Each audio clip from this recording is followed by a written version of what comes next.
students, welcome to our first webinar organized within the US Embassy-funded project promoting entrepreneurial life cycle principles among law practitioners, lessons learned from the US practice. My name is Ružica Šimić Banović. I am State Department alumna and Associate Professor at the Faculty of Law, University of Zagreb.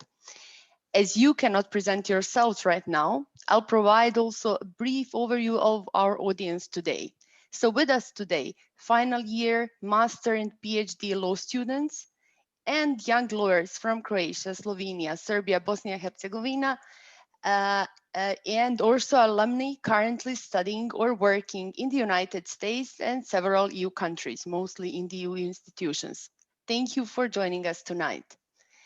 Our special thanks goes to the organizations who supported us in disseminating the information on this webinar, and that is USINFO, Croatian Bar Association, Slovenian Bar Association, and law schools and student associations in Sarajevo, Ljubljana, Belgrade, Rijeka, Osijek, Split, and last, but definitely not the least, in Zagreb. Special thanks actually goes to my former students at the Faculty of Law in Zagreb, as they're the ones who made me think about a training like this one. Namely, once they enter the job market, former student assistants, we usually keep in touch with them. They keep mentioning the skills and the topics they consider to be underestimated and underrepresented in their formal education, but at the same time, very important for their professional development. So at the initial stage of this project, we did a survey and we also did a series of interviews just to be able to identify the most wanted topics. So the topics that you want to be educated in. And then we got the list that almost seemed inexhaustive. But thanks to Ide Abbot and thanks to Mirela from CEPOR, we managed to identify the common denominators and that would serve to address the most wanted topics. So here we are, starting with the first webinar. And I would also like to stress that the implementation of this project wouldn't be possible without the support of the US Embassy in Croatia alumni grants. Now, on behalf of CEPOR, Ms. Mirela Alpeza, Director, would like to welcome you as well. Okay, thank you, Ružica. As Ružica said, my name is Mirela Alpeza. I work for CEPOR, SMEs and Entrepreneurship Policy Center, and I would like to greet you all on behalf of CEPOR that is leading this project. I would also like to thank to Professor Ružica Šimić Banović, who initiated this project, and to the US Embassy in Zagreb for supporting it. The objective, just a couple of sentences about this project. The objective of this project is to promote entrepreneurial behavior among young lawyers and to talk about the different challenges experienced lawyers face in a mature phase of their law practice. And these two goals are aligned with CEPOR's mission.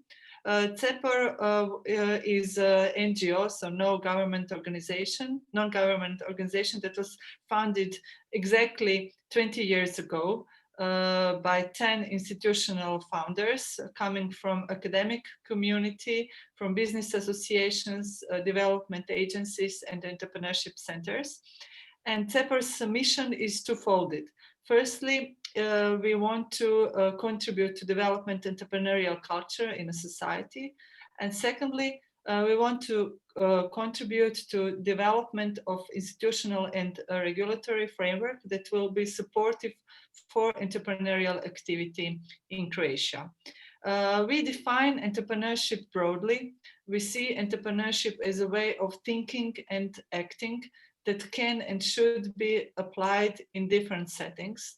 It should be implied in, and it is applied in small companies, but also in large organizations, in profit sector, but also non-profit sector, and on individual and organizational level.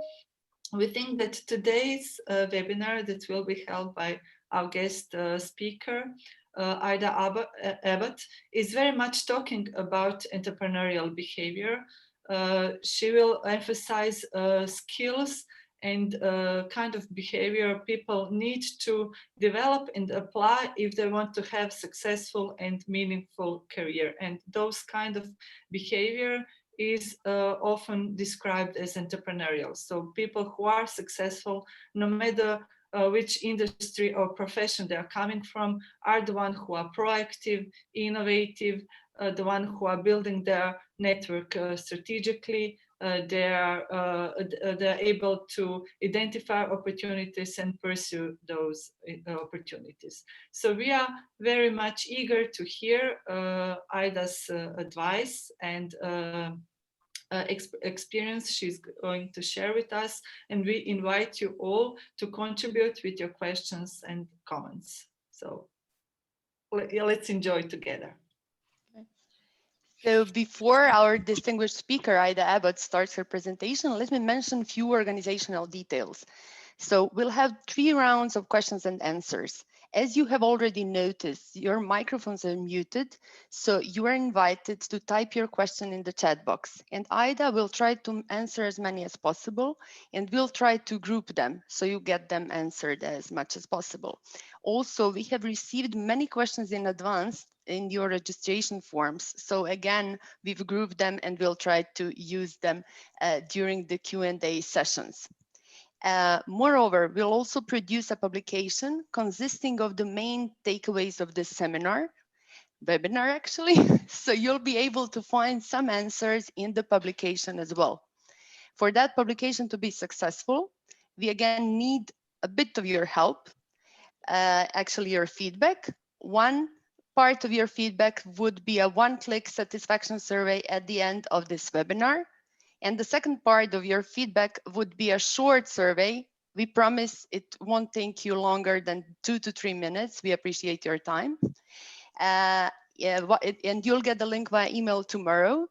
And for those of you wishing to receive the certificate of attendance, please make sure you put that information at the end of this survey. So before Ide Abbot starts, just a couple of words about her.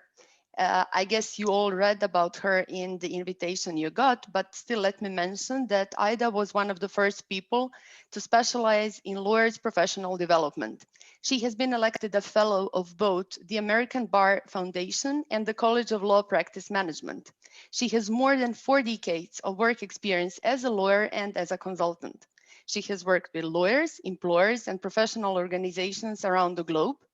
And she has also been to the Adriatic Sea and would love to visit Croatia, both for business and leisure purposes again. So Ida, the floor is finally yours. Well, thank you so much. And thank you for inviting me to be with you today and to do this program. It's an honor for me, and I'm delighted to be part of your initiative in Croatia. I want to start by saying my remarks are going to be applicable, I hope, to anybody in any country, in any culture, in any environment. I know that in the United States, our marketplace for lawyers and legal services is much larger, much more complicated, and has many more facets to it. And many of you, I know most of you are from Croatia, but I understand you're from many other countries as well. And because I don't know the specifics of your environment and the conditions that you're facing individually, I hope and have designed my comments to be applicable generally. So if there are some general questions you would like to ask, I encourage you, as did Ružica and Mirela, to submit those questions, and I'll try to get to them. I won't see them, but they'll ask me as we proceed. So let's get started. And I thought we would start with, let's make sure I can. There we go. I thought I'll tell you just briefly what I'm going to cover. And one is, as the title of our program, how to think strategically about your career. And I'll explain what I mean by that as we go along, of course, but also why it's valuable to you to actually think about your career in a way that where you start putting a plan together.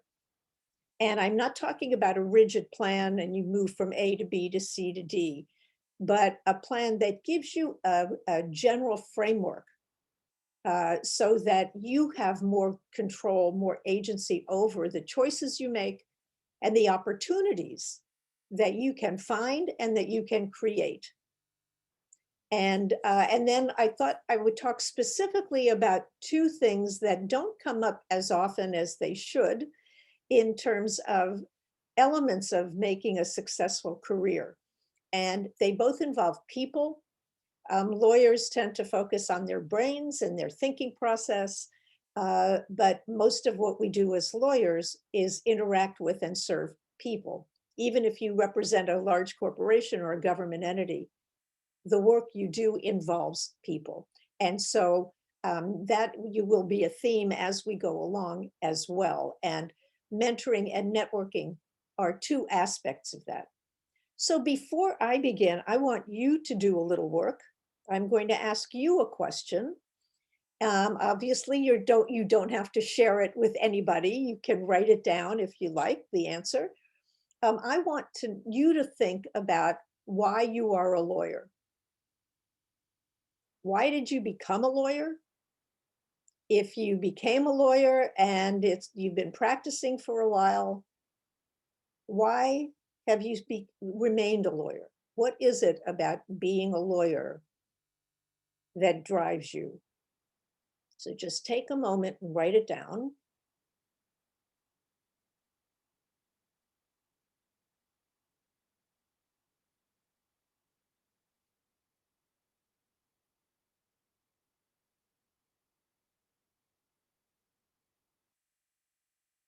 And this is usually a question that people can, you can answer quickly. I want to serve people. I want to make money. I want to have prestige.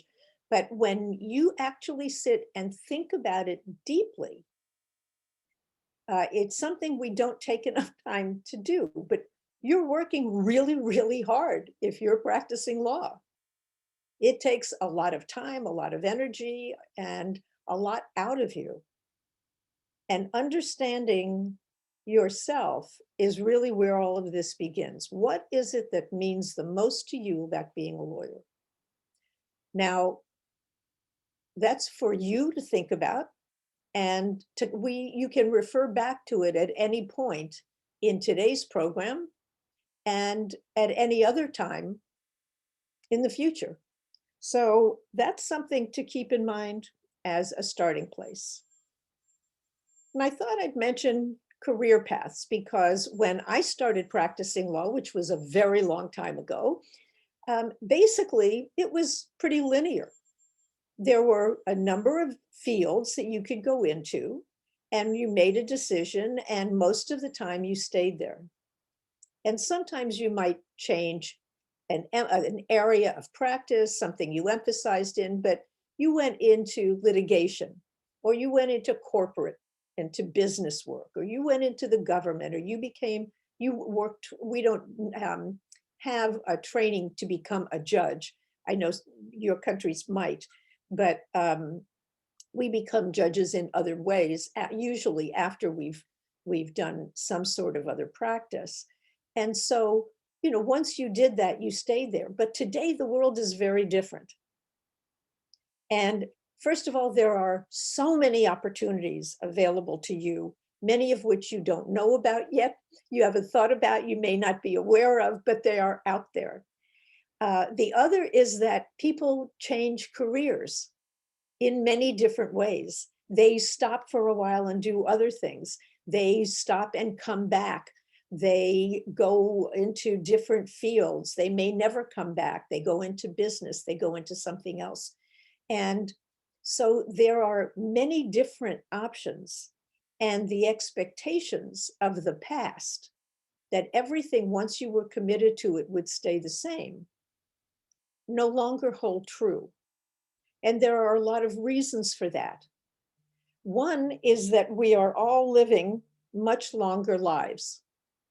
And this is true because of better healthcare, better education, better sanitation, a lot of reasons. But people are living longer, healthier lives. And because of that, they are working longer.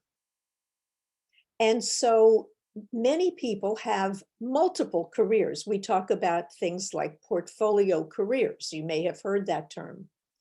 But it refers to the fact that people change, even though going into law is a major investment of money, very often, of time, of effort. But at the same time, people apply their skills in law in different ways. And sometimes they have other skills that they emphasize more than what you learn as a lawyer. So there are many different transitions, many times where you will have choices to make about the kind of work you want to do, the kind of career you want to have. And so that's a major change that you will both benefit from, but it will create more choices and options for you. And sometimes that's hard because you have to keep making choices. There also are a lot of changes in the way we practice law.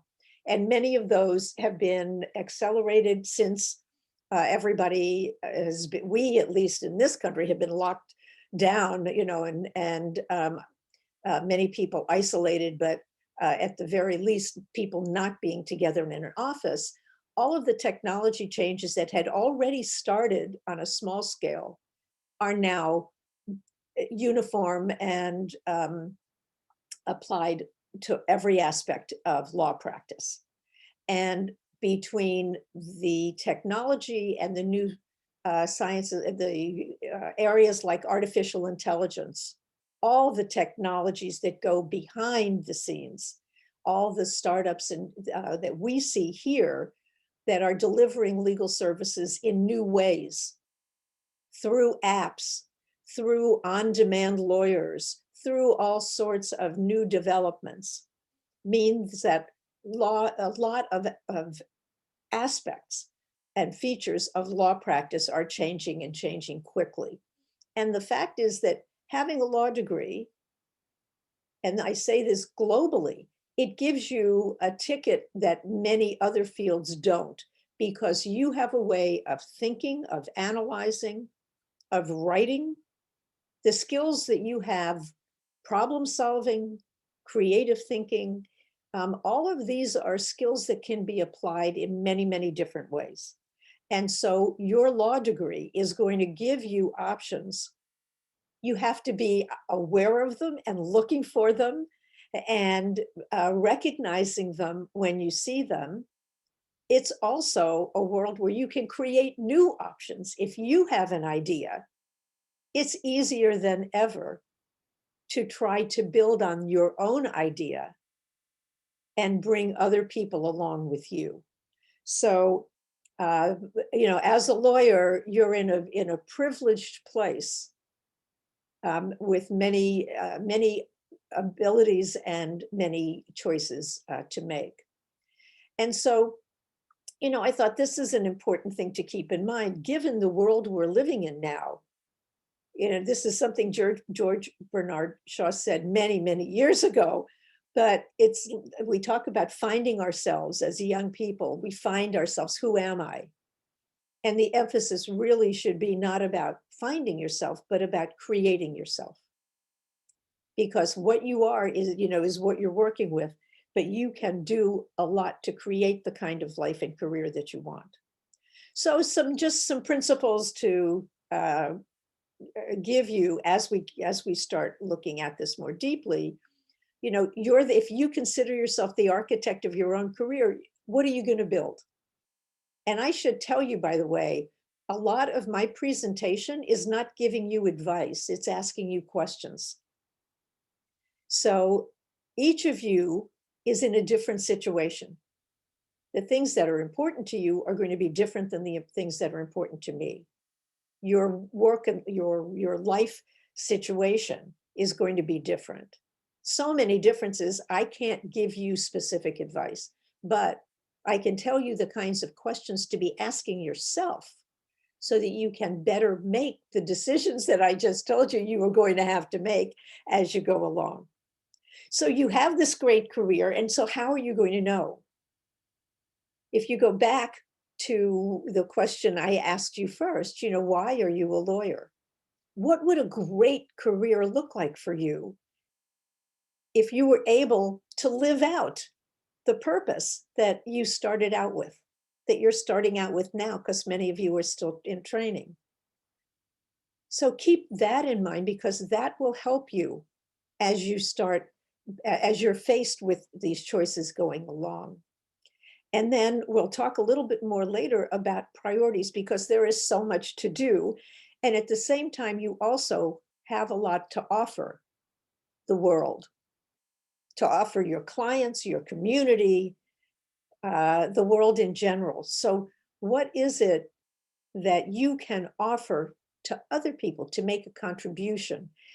I don't know, I assume it's the same where you live, but here, because we're professionals and we're licensed by the government, we also have an obligation to our community to serve. We very often forget that because we're so focused on ourselves and what we're doing. But it's important to recognize that when we talk about having a fulfilling career, part of that is serving and contributing to the greater good. So strategy, what do we mean by that? It basically means, how are you going to get to where you want to go? There is no magic formula. If there were a formula, I'd package it, send it to you, and we wouldn't need our session today. But the fact is, this is something you're going to have to develop as you go along. So how are you going to do it? And we'll talk now about the process. What's the best way to approach this so that you can get to where you want to go? So when you start creating a strategy, the first thing is, what do you want? What kind of job do you want? What kind of job will make you happy? Do you want to practice on your own in a large group? Do you want to practice in a small town, in a large city, in another country? What are the things that you want? Because with all these options, if you just look generally and pick one, you might be lucky. You might get something you like. You're more likely to get something you want and enjoy when you know what it might look like, even if it's very, fairly vague, but at least have some sort of description, some sort of definition. And then what's really important to you. Oh, sorry.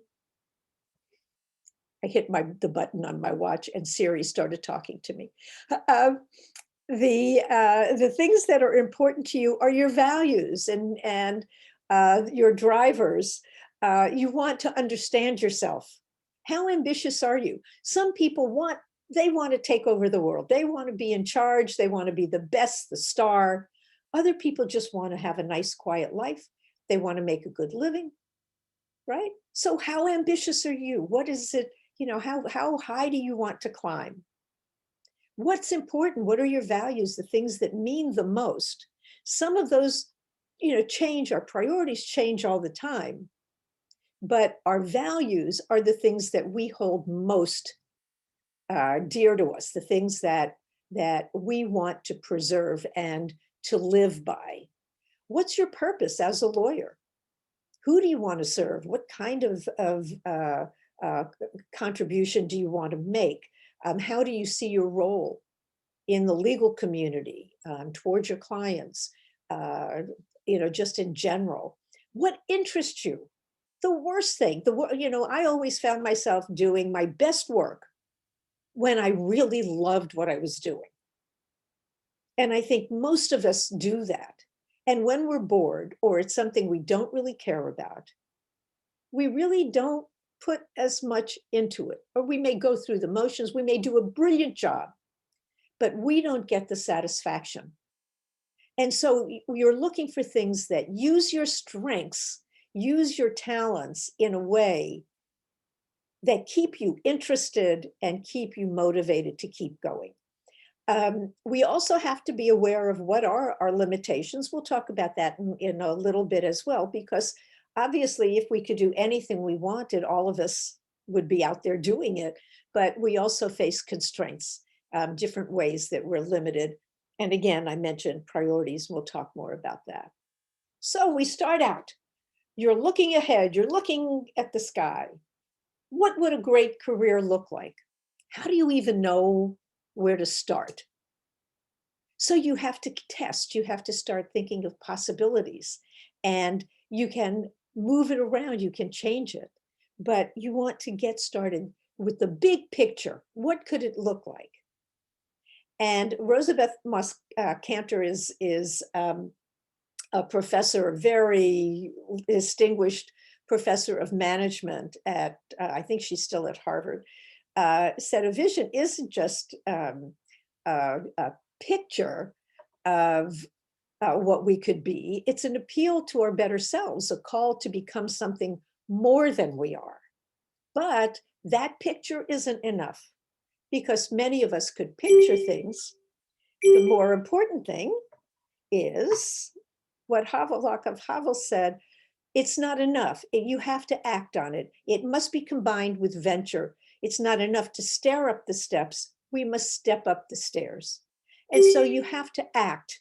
You need to actually make a move. And that's where strategic career planning comes in, because this is how you're going to make that vision come true. So why do I talk about a plan?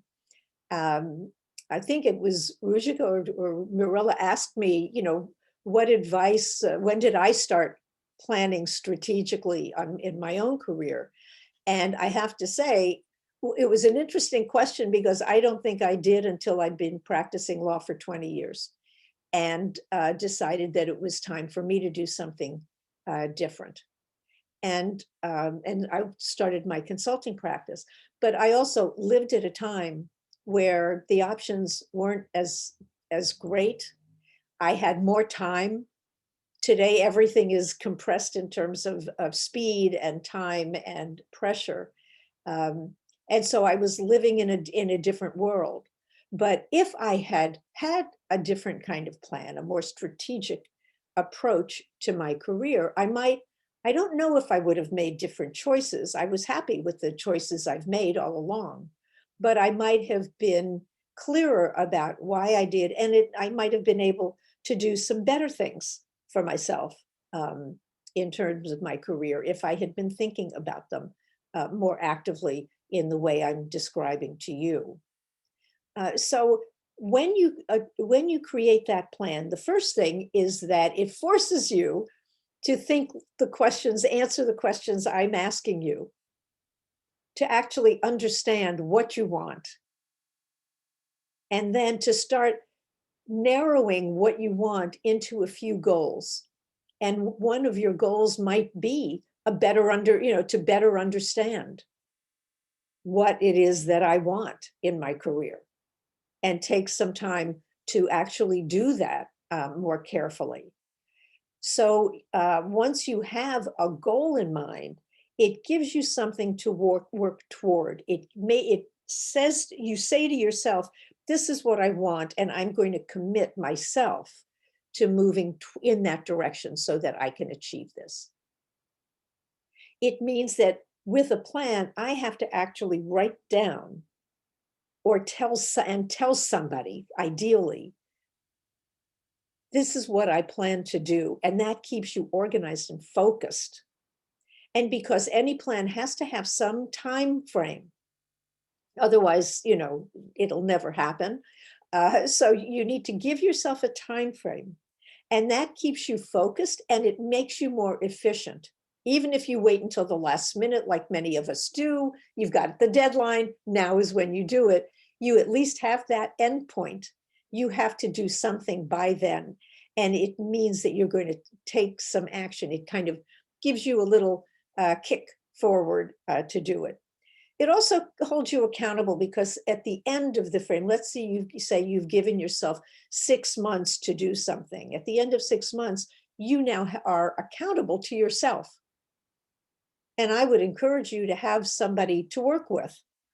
Well, a mentor is one person I'm going to talk about later, but even just a buddy, a friend, or a couple, a group of you who get together to do this. You can help each other. But someone you can say to, this is what I plan to do, and look at me, I actually did it. It gives you something to be proud of. And this helps you manage your career better, because if you're keeping your eyes open to all of the different possibilities, once you identify them, you can assess them in a different way. So let's say you're heading in one path. You're thinking about working in a corporation. Maybe that's what you'd like to do. But all of a sudden, a job in a small law firm that you know comes available. They're looking for somebody, and they make you an offer. Then instead of just saying, sitting there trying to figure it all out without any foundation, just, but this is what I want, and this is what I have offered, you have a plan that says, these are the things that mean the most to me. These are my values, my ambitions, my priorities. Am I going to be able to get them here if I take this other job? Some people might say, no, these are too important and I need to keep going in the direction I'm going. Other people might say, well, listen, that actually sounds interesting, and I might learn a lot and develop a lot of skills that will make it easier for me to come back, if I choose to the path I started with. But when you are already thinking about what you want and where you want to go, then it makes it easier for you to evaluate the choices that are presented to you, or the choices that are open to you. And some of them may be what you are looking for, and some may be totally unexpected. And so flexibility is a point of any good plan. And so you want to be looking for those openings when they present. So what goes into this plan? I've already referred to some points. One is setting some goals, and a goal is to do it really well.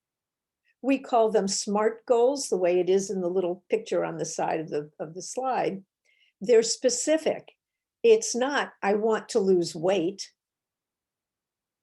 It's, I want to lose 5 pounds. It's specific, and I can measure it. I will know that when I lose 5 pounds, I will know it because the scale will tell me. It's attainable. I'm not saying I want to lose 50 pounds in 6 weeks, right? That's kind of silly, because I'm not going to do that. So it has to be somewhat realistic. It needs, you want to dream, but you don't want to dream so beyond the possibilities that you can't do it. It has to be relevant. Why do I want to lose this weight? Because the doctor tells me I'm too heavy, because my clothes don't fit, right? It has to mean something to me. It can't be simply because, I think I should weigh less. And then there has to be a time frame. If I said earlier, many people, especially lawyers who are very, very busy and have a lot of different things happening, work better under pressure, work better when there's a deadline. And so you want to give yourself a time frame. And that's what a SMART goal looks like. I want to lose 5 pounds so that I can fit into my pants again after being inside for a year. And I'm going to do it over the next 6 weeks or 8 weeks or whatever it is. Okay, that's a SMART goal. So you start there, and then what is my situation now? And how am I going to do this? What is my history of how I manage my weight? Is it easy for me? Right? Some people, my husband can lose 5 pounds without thinking twice. It might take me 6 months to lose what he can lose quickly. So, where am I? What's my history? What's my pattern? What will I have to cut out? What will I have to do differently? And then what am I going to need? Am I going to be able to do this by myself? Most of the time we can't. we need something. Usually, if you're looking at a legal career, what kind of experience do I have and what am I going to need? What kind of training will I need in order to do what I want? Where am I going to be able to get it? How will I get it? What opportunities are there for me to both get the experience and training, but also in order for me to move toward my goal, what opportunities am I going to need to look for? And where will I find those? And then people, do I need a buddy to work with me to keep me, a lot of people today hire coaches who are, they're paid and you check in with them and they keep you on track. They are the ones who hold you accountable.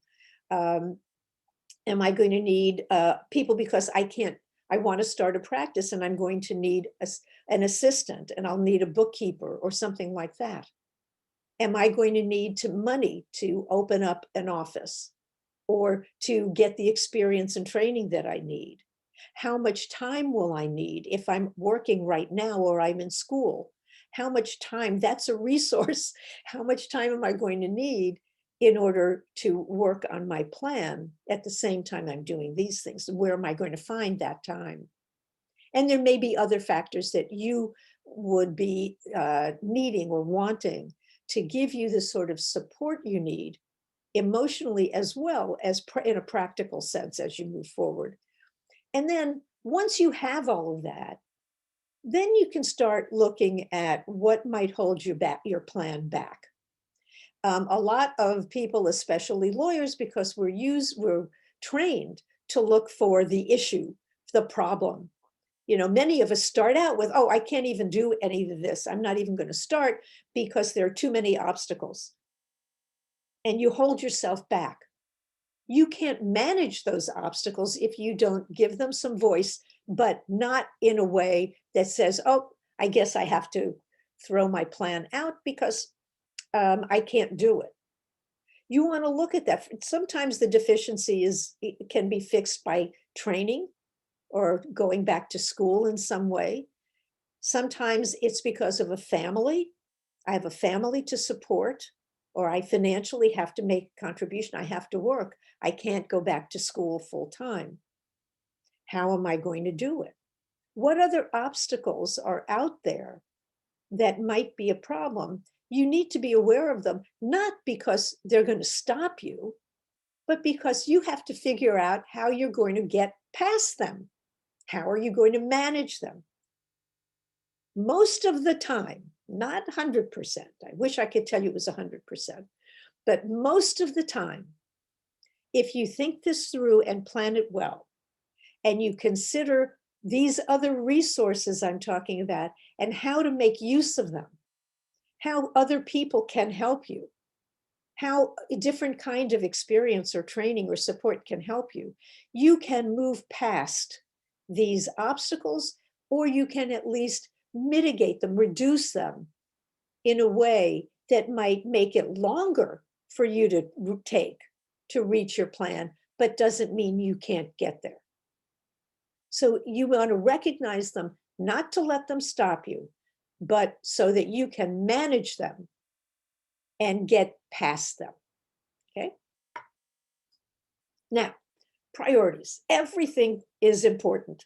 Today, if you have a to-do list, a list of all the things you have to do, sometimes the hardest part is figuring out which one to do first, which one is more important or less important. Most of the time, well, I can't say that. For many people, anything that's personal gets pushed way down on the list of priorities. Of course, the work you do for your clients, for your employer, that has to be done. If you're going to stay there, you have to do that. If you have an examination coming up, you have to study for it. But at the same time, what you want to do when you're planning is to go back to the earlier questions about the things that are important, to go back to what your plan is and what you really want to achieve, where you really want to get to, even if it's going to take you longer than you would like, but to make that plan and the steps in that plan important too. to give that priority, a priority, even if it can't be the top priority. So you've got different areas of priorities in your life. Some of them are personal. They have to do with the things that are really important. If you care very deeply about doing some sort of pro bono work because there are people you want to help, then that is a value that you want to build into your career plan, whether you do it full-time or whether you do it part-time. If what is important to you is making a lot of money, and for, then what you're going to be looking for is a job or a field or a practice that is going to allow you to do that. And sometimes those two things might be in conflict. Those priorities, those values might be in conflict. And so you have to weigh that. You have to see how you can reconcile them. Sometimes doing them together, sometimes devoting part of your life for a period of time in one direction and giving yourself a framework to then move into the other. So it's not as if this is, 1, 2, 3, 4. Sometimes things tie, there's a tie for what's number one, what's number two. And so, part of this is also in my personal life, what is important. And we run into a lot of issues with family conflict. It's important if you're married for both of you to be in sync, for you to agree on certain values so that you don't create conflicts with your choices at home. And sometimes, again, and this year with people working from home with kids and having to teach their kids and do their jobs, everybody is much more sensitive to the fact that we have personal lives that often interfere with what we would like to do with work. And we have work lives that interfere with our personal lives. And so we've all had to understand the challenge of how to reconcile those. So where does law fit in? Where does my practice fit in? And if you've grown up with some, like a little inner voice, it's like we call it a gremlin or a little elf or something sitting on your shoulder saying, you should do this, you should do this, you should do this. We've all internalized that as we grow up. Recognizing that it's there and sometimes acknowledging that it's there about what we should do, but also what's important for me to do. And letting that little gremlin go away, or at least lower its voice. And then in terms of your professional development, what are the priorities in terms of your practice? If you want to start your own practice, then what am I going to have to do to build it? Who's going to show me how? Are there books? Are there resources? Are there classes? How am I going to figure that out? How do you do it? If I'm working in a company or for a firm or for an employer of any kind, what do they expect from me? And then to anybody I'm working with, especially my clients. Certainly if you're in a company and you're concerned about getting promoted, how am I going to demonstrate my value? But also to my clients, how do I demonstrate my value, whoever my client is? What do I need to learn and do to reconcile those priorities so that my personal priorities and my development needs work together to support my choices instead of being in conflict? And then creating your plan means you take all of those pieces and put them together. So what am I going to do? I've got my goal out here. What do I have to do to get there? How am I going to walk across to actually make that happen? How am I going to get the resources and support I need?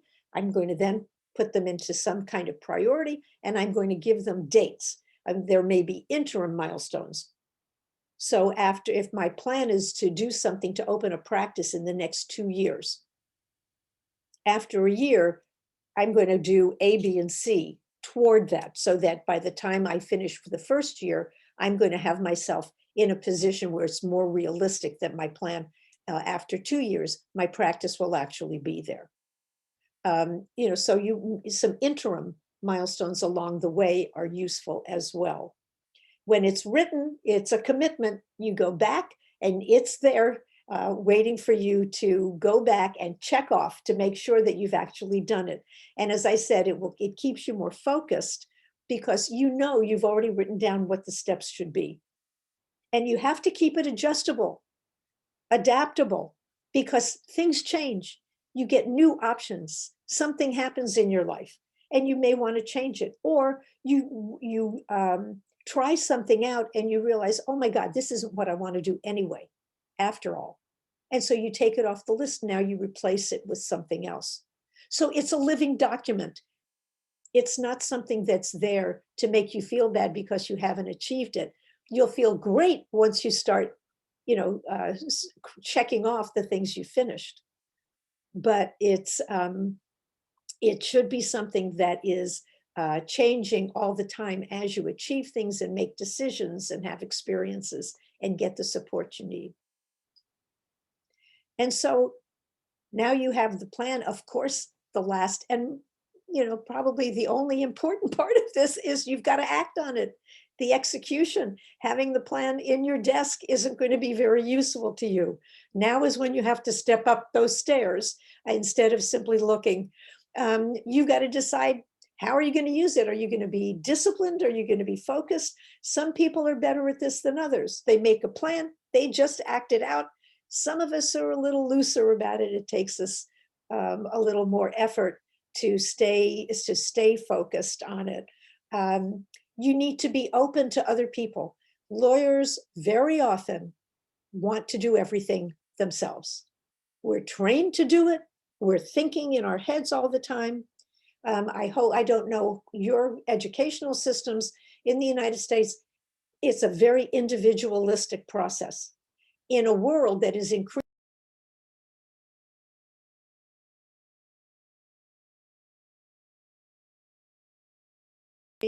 Okay, can you hear me now? I hear you.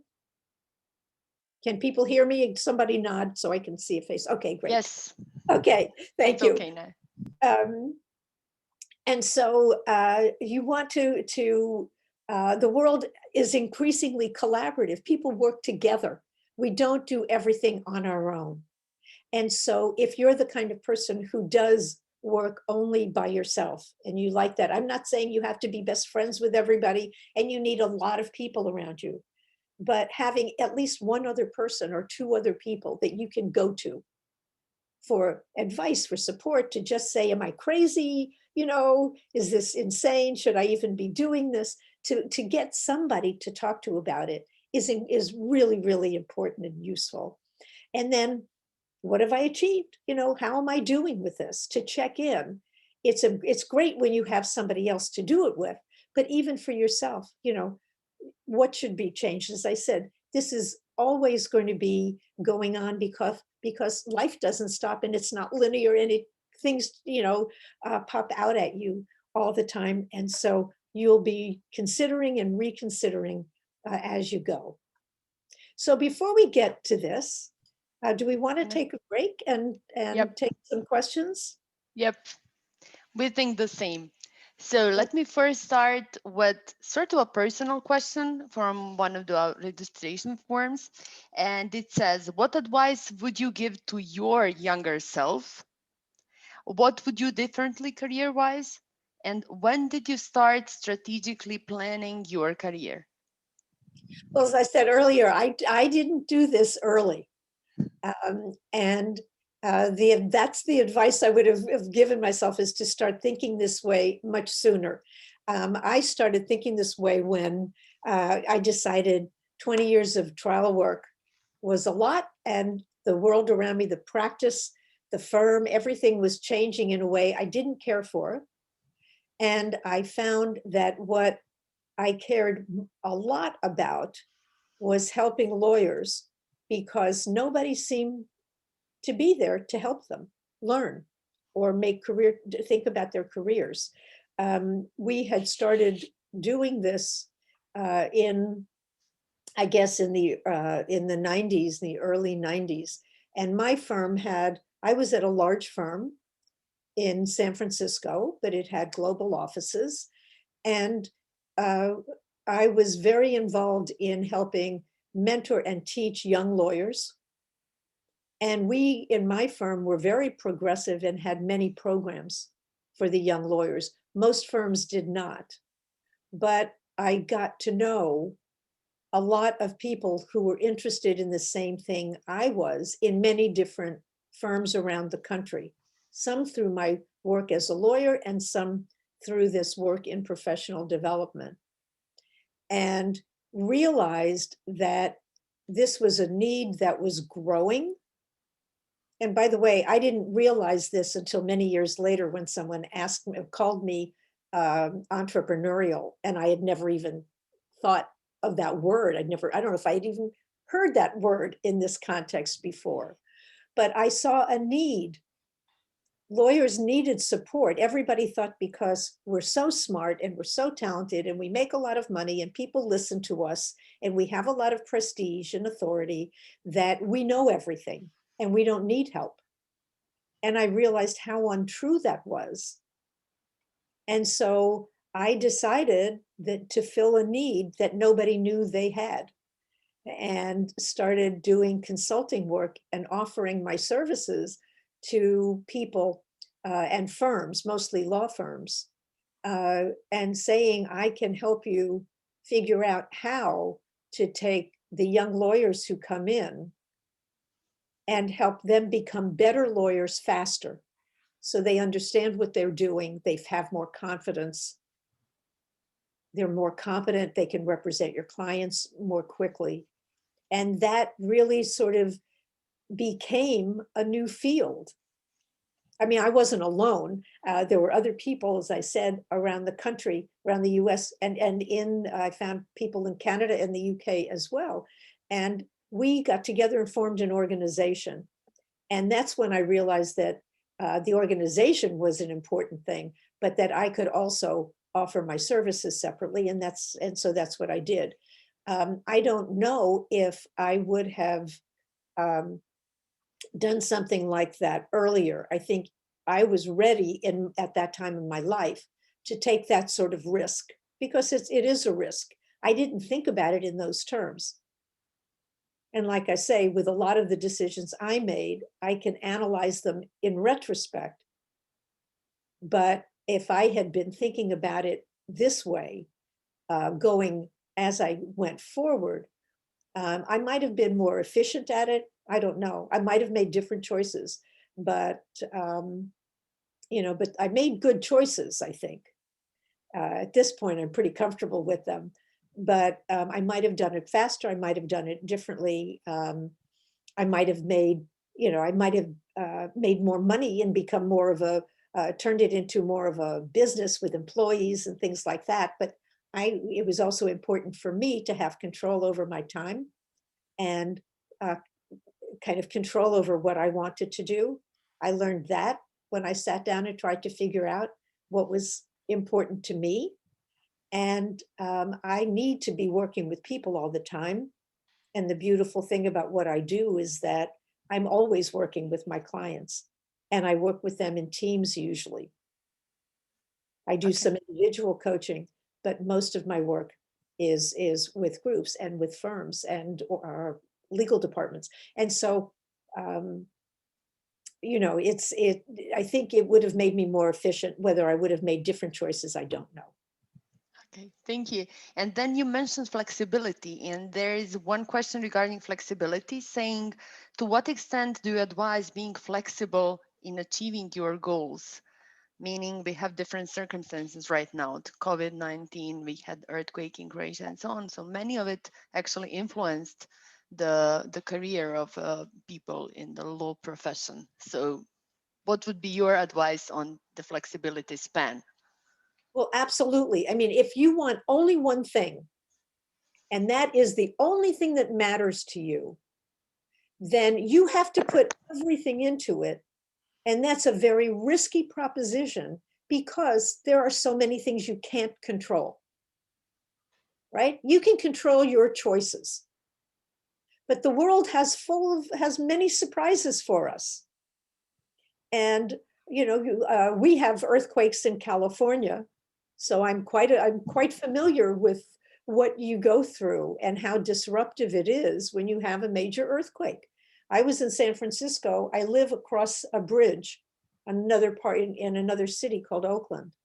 My office was in San Francisco during the earthquake, and when was it, 1989? And I couldn't get home. And I had young children. And, you know, and so you have to both, I couldn't get into my building because there was damage there. You know, so you're stuck and you realize how little you can control.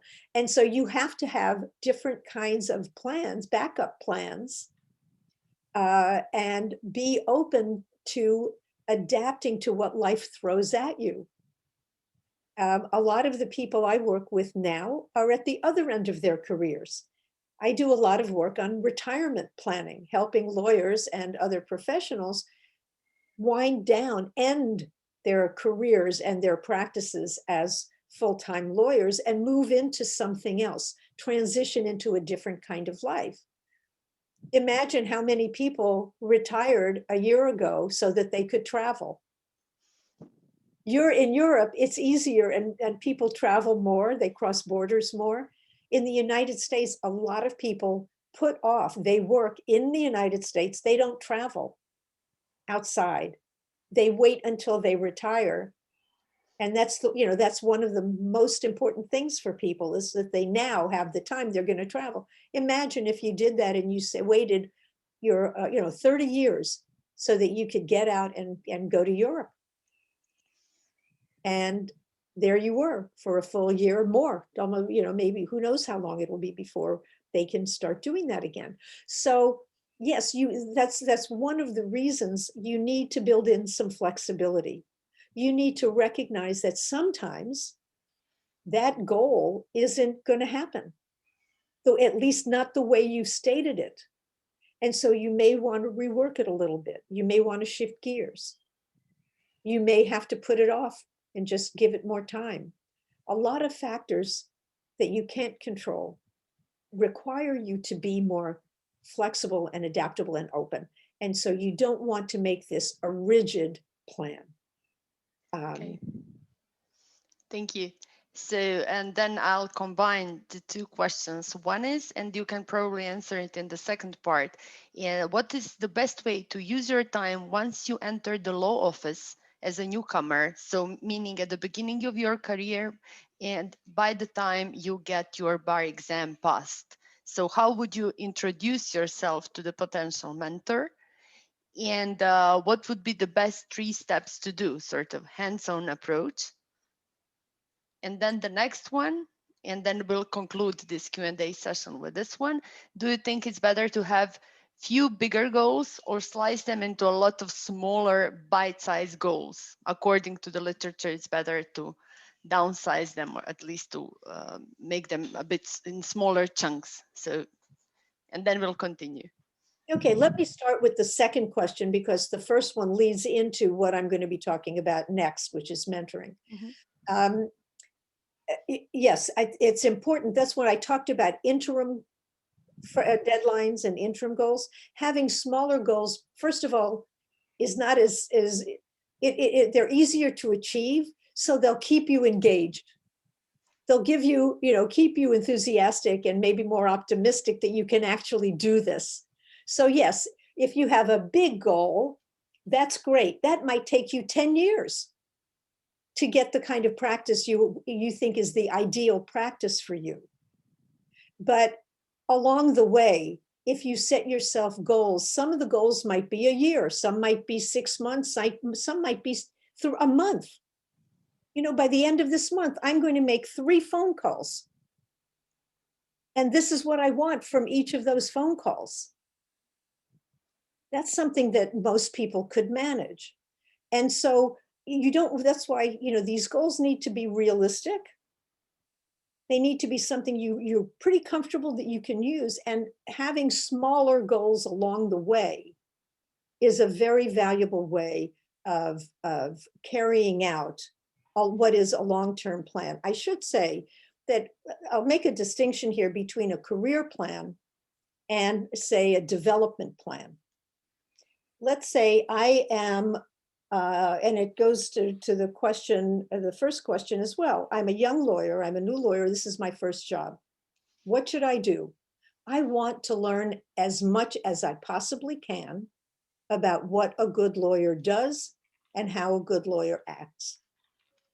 Right? So that should be, I say should, I mean, that's what I would suggest is the most important thing at first. You need to learn. You're there because you only know what you know in school. Now you're in the real world. And so you want to learn. Part of that learning also means keeping your eyes open to what's important in this workplace. Who are the people who make the decisions? Who are the people who would be the best teachers, the best supervisors? What is the area that's most interesting to me? Is this work that I like, or is there other work I don't, that I would rather be doing? And more importantly, you want to let people see that you want to learn. And we'll get into this a little bit with mentoring, but it's important in any case. What lawyers want to do when they look at you, the people you're working for, they want to see that you are engaged and enthusiastic.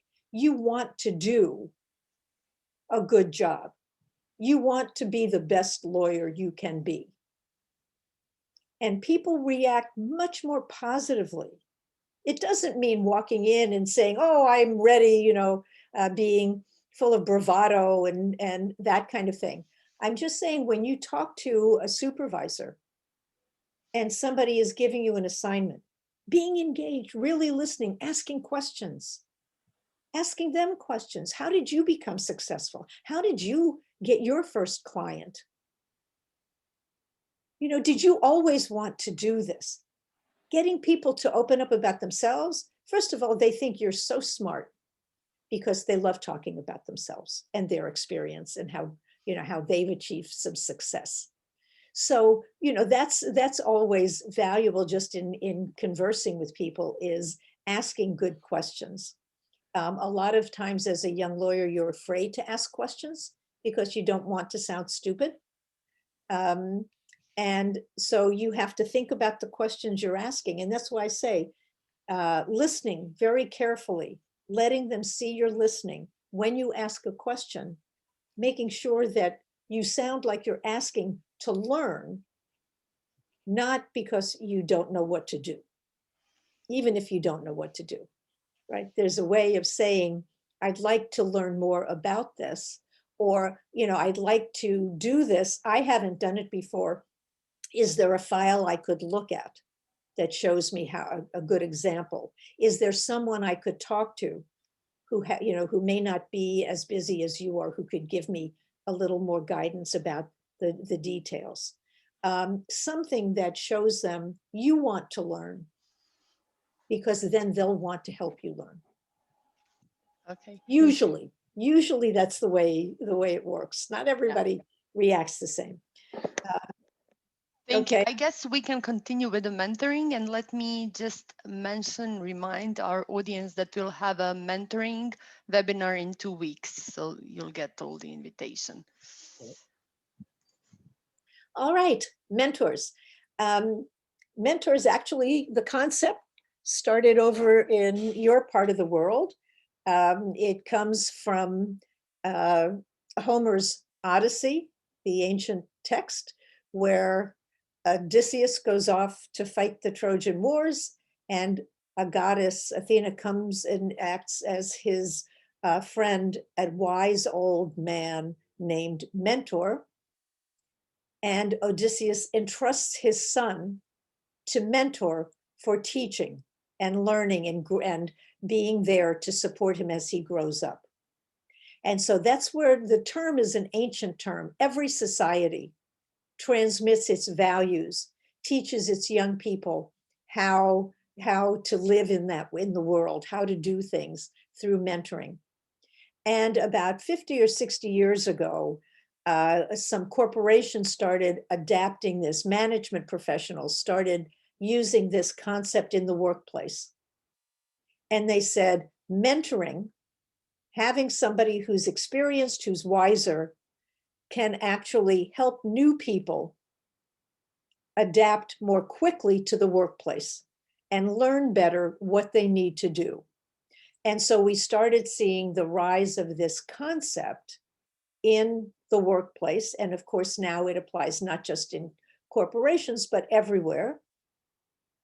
We have programs for teenagers and young children that where people, who are older come in and help young kids who might need some guidance that they can't get at home. So there are many, many ways that mentors can help you. I'm going to explain in a minute, though, that it's not the wise old man anymore, not that old concept and vision of mentor that we deal with now when we talk about mentoring. But any mentor can help you. If somebody knows more than you, they can help you in some of these ways and for different reasons and in different ways. So when we talk about mentoring, I call it workplace mentoring, but it's whether it's at work or in a professional society or almost any formal environment. It's today not seen as top down, where an older person teaches a young person. That still happens. And when you're a new lawyer, you're looking for people who are a little bit older or a lot older who are successful and can help you. But we focus today on this being a collaborative learning process. Mentoring is not an event, it's a process. It goes on because it's based on a personal relationship. And that's what makes it unique. When you leave here tonight, I guess for you, I hope you will have learned something useful. But we don't have a personal relationship. This is teaching or instructing or advising, but it's not mentoring. Mentoring means if you and I know each other, we don't have to be friends. It might only be at work. But the better we know each other, the better we can help each other learn what's relevant and important.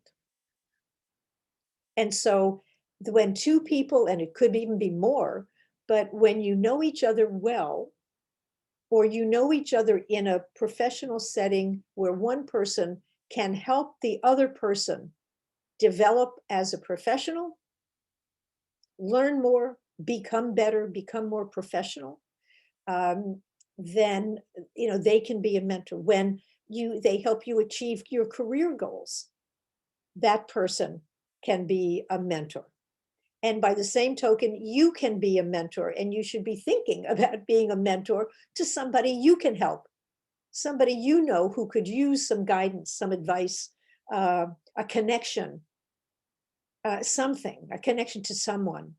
And there are two kinds of mentoring. One, we have a lot of mentoring programs. I don't know, I'll talk about this in the next session.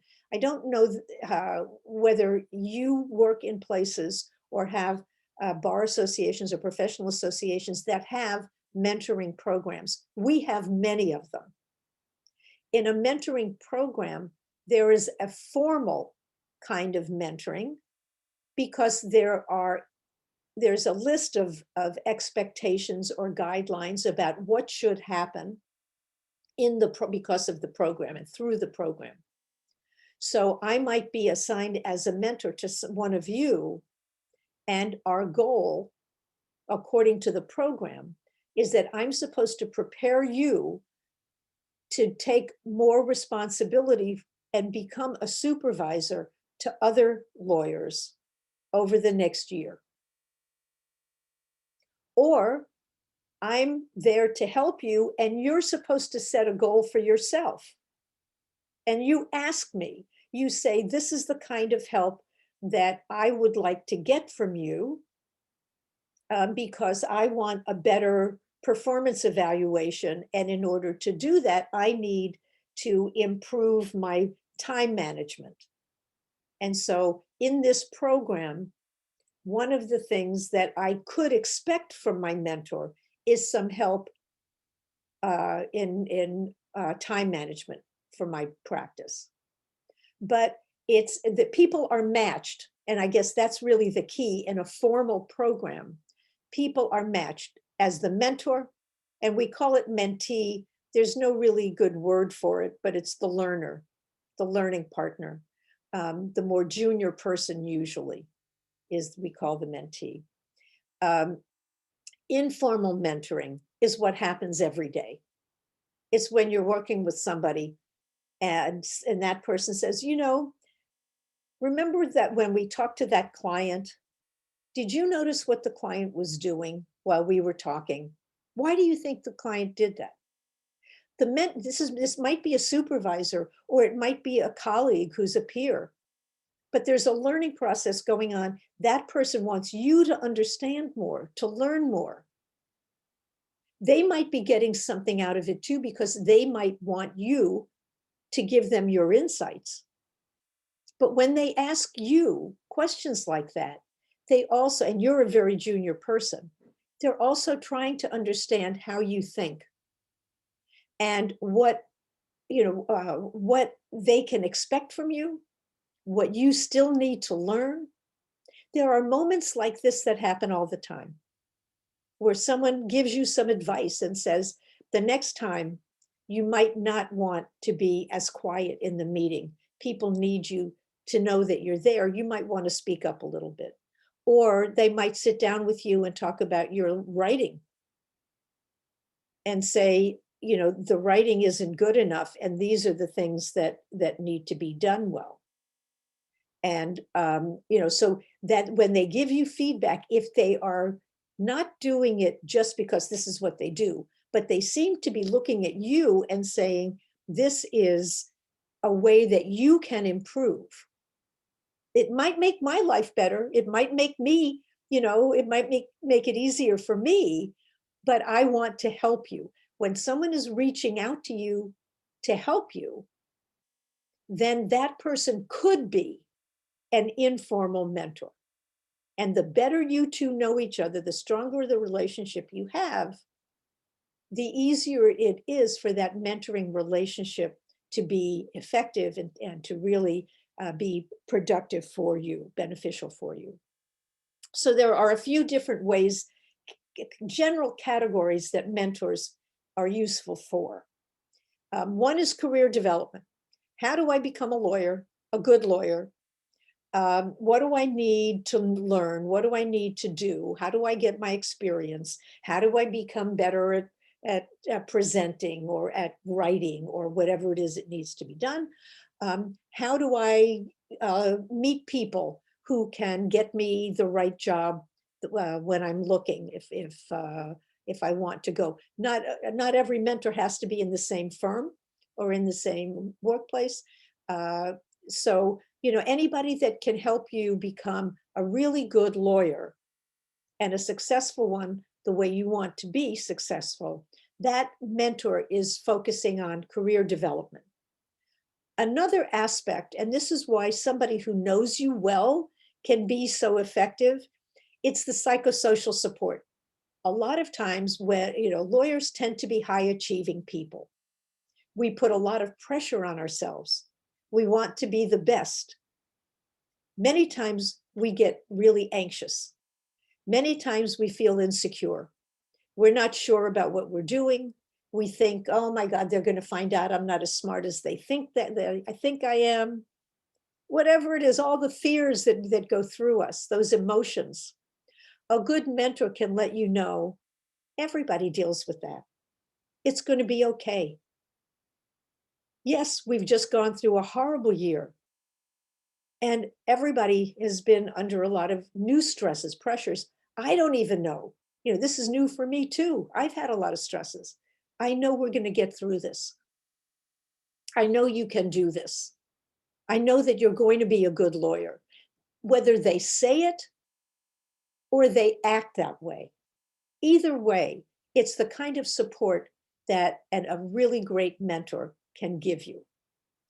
Role modeling, I put those two in red because that's generally what we think of as mentoring when we look at literature and when people study mentoring. But there are two other elements that people have added. One is being a role model. The reason I don't include this is that a lot of people are bad role models. A great mentor who's a great role model is a wonderful thing. But I had a client one time when I asked her, I was writing a book about mentoring and interviewing people about their experiences. And I asked her, she was a very powerful partner in a very large and important firm. And I asked her if she had any mentors. And she said to me, I had a tormentor. He tormented me. He was a terrible person. He was a very successful lawyer and a very powerful one. But nobody wanted to work with him because of his personality. But she really liked the work. People were rotated through, so different associates had to work with him. And when she worked with him, she really got to like the practice, the kind of work he did. She liked the clients. And she wanted to keep working with the clients. And because she was interested, he took an interest in her. And he made sure that she became a really great lawyer in his practice area. So she was able to support his practice. And he gave her his full support in every way. And he helped her become the powerful and successful lawyer she was. But he was not a good role model. She said, I could never treat people or act toward people the way he did. So she didn't consider him a role model. That's why I don't include role modeling myself, although some people do, and that's just technical. You don't have to worry about it. But there are role models that you don't even necessarily know. They might be people from history, somebody you admired who you read a biography of who lived 500 years ago. It might be somebody you see only on television or hear about in the news. There are many people who could be role models. You want to live their life the way they did. There's something about them you want to emulate. And you can find many of those people around, maybe not their whole life, but you like the way somebody treats clients, the way another person attracts business, the way another person is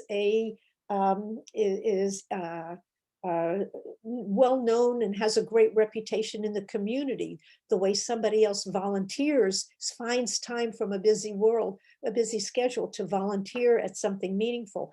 All of those people might have one feature that they like, just like you may not find different people who emphasize different aspects of these functions. It's very rare to find one mentor who can do all of these things for you. Today, in the old days, we talked about that one mentor, like the one Odysseus had. Today, we talk about a constellation of mentors, a board of personal mentors. We look to many people because different people at different times in our life can help us in different ways. And so we may have many mentoring relationships over the course of our lives. The aspect about professionalism is tied in to all of these because professionalism means that you live an ethical life that is where the rules of professional conduct that I take it you have something similar, but we have baseline, they're basic rules that a lawyer needs to follow in order to be ethical. And some people see that as all they have to do, but a good mentor is going to say, no, that's the minimum. And you want to be a better person and a better lawyer and a better professional. And these are the responsibilities you can undertake in order to make that happen. Okay, so all of these things, as I say, require different kinds of mentors at different points in your life, and they have different qualities. And I want to also point out that, over the course of your life and different places, you'll need different kinds of mentors. One of the critical elements of any strong mentoring relationship is trust. If I don't trust you, I'm not going to listen to you.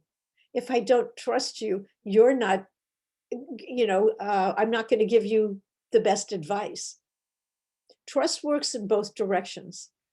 It means not only are you going to do what you say you're going to do, you make a promise and you're going to keep it.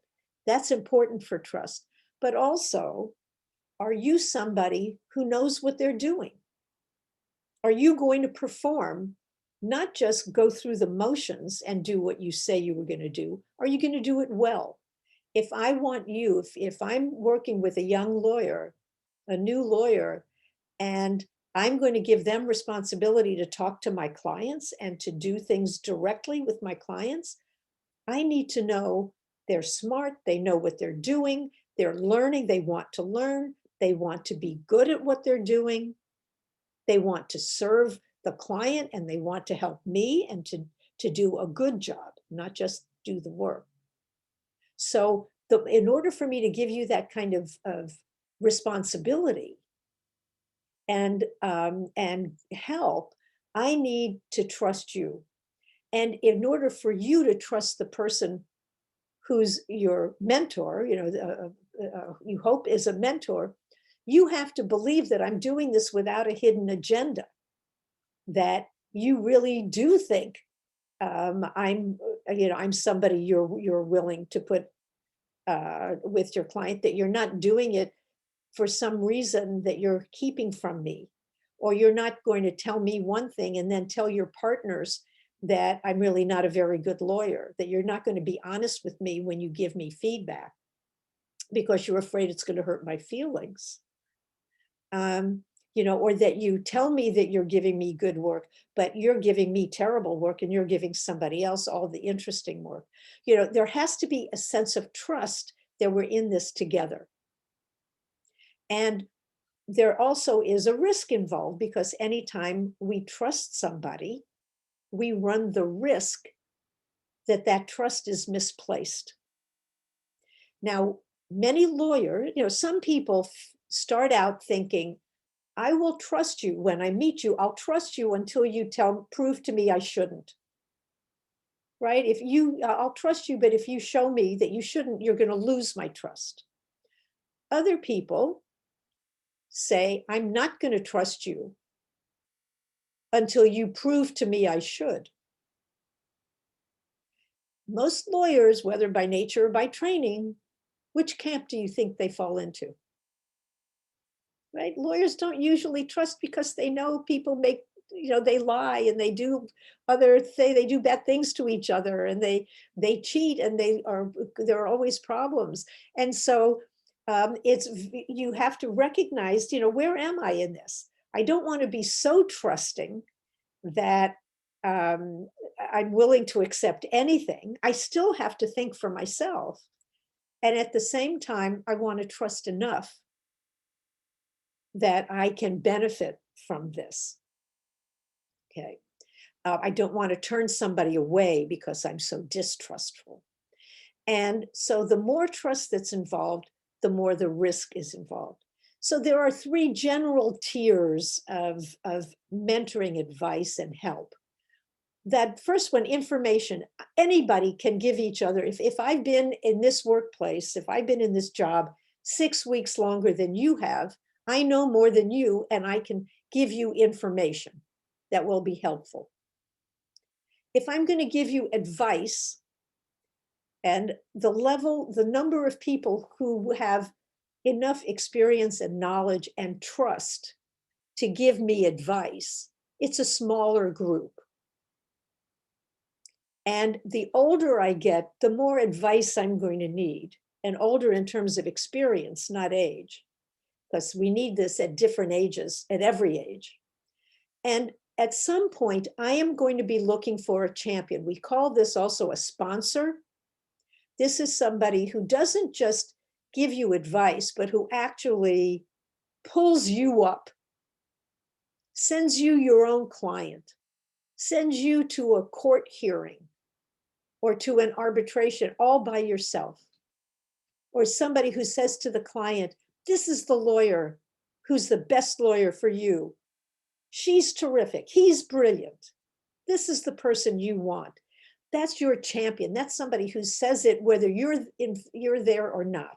They may not say it to your face, but they're telling other people how terrific you are and why they should use you or hire you. And that's a champion.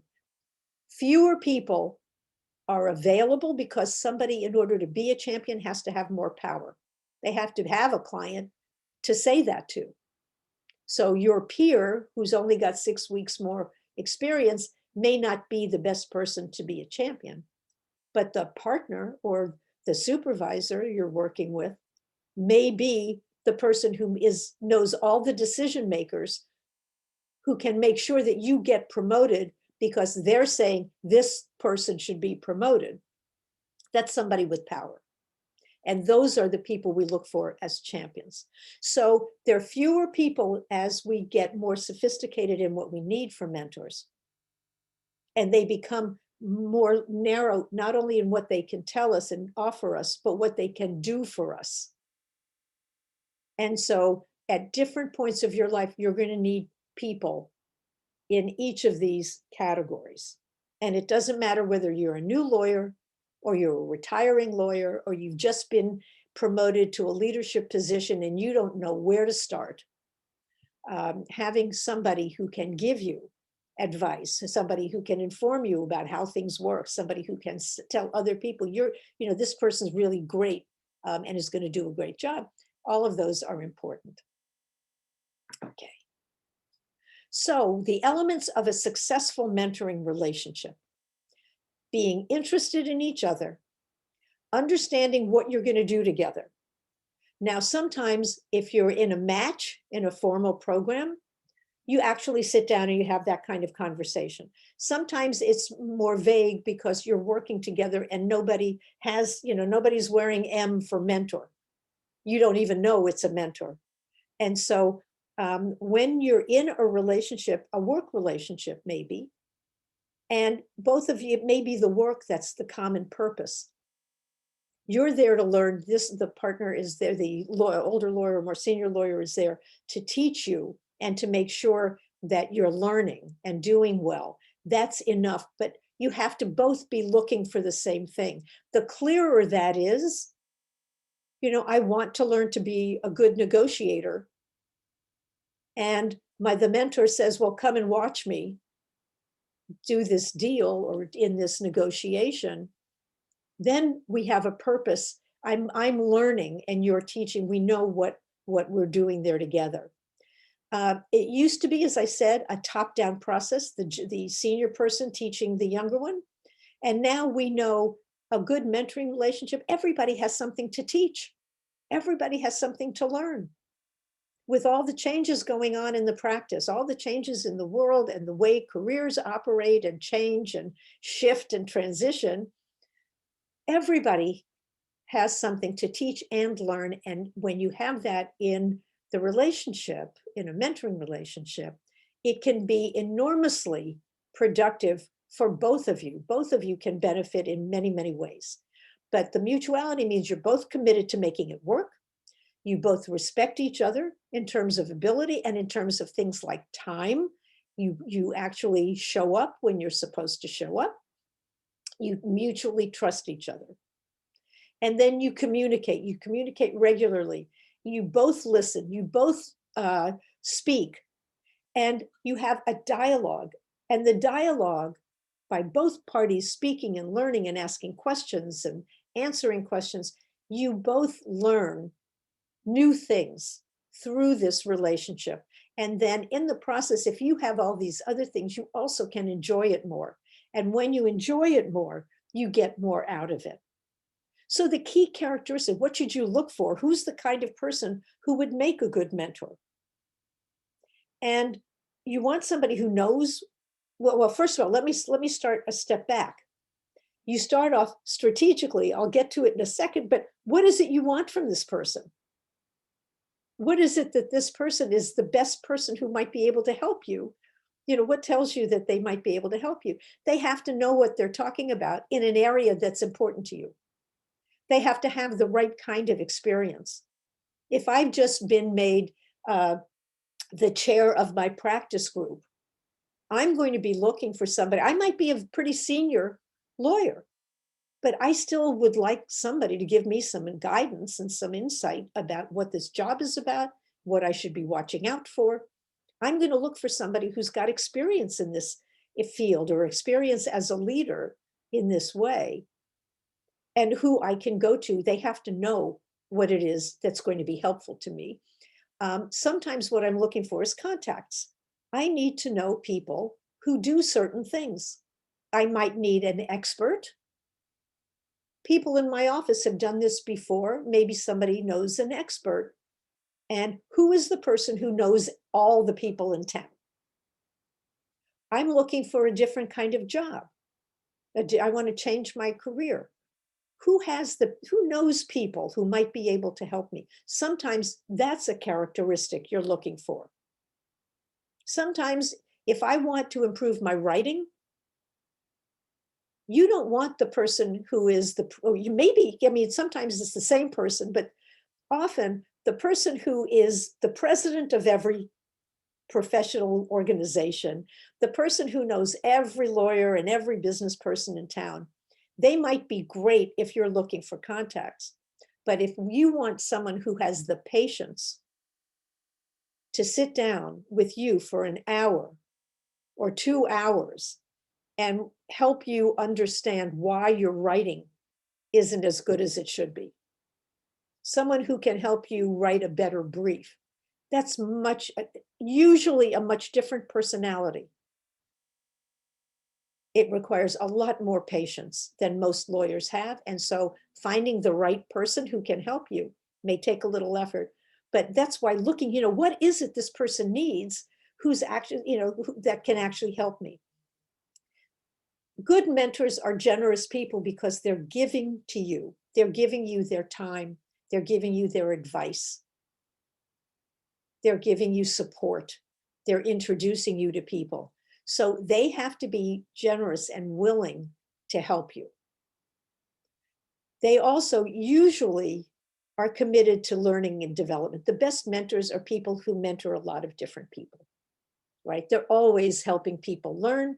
They're always helping people get the experience they need and gain the insight into what it means to be an effective lawyer. And they'll be committed to your success.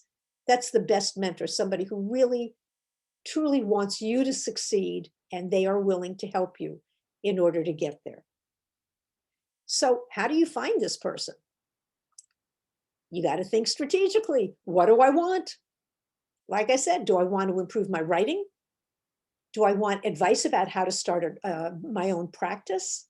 Do I want to meet everybody in town because I need to, I want to find new clients, and I think I have a good personality. I'm outgoing. I want to go meet a lot of people and tell them, that I'm starting a practice and I'd like to represent them. How do I find clients? So what is it that I need? Because that will help you figure out what kind of person can provide that help.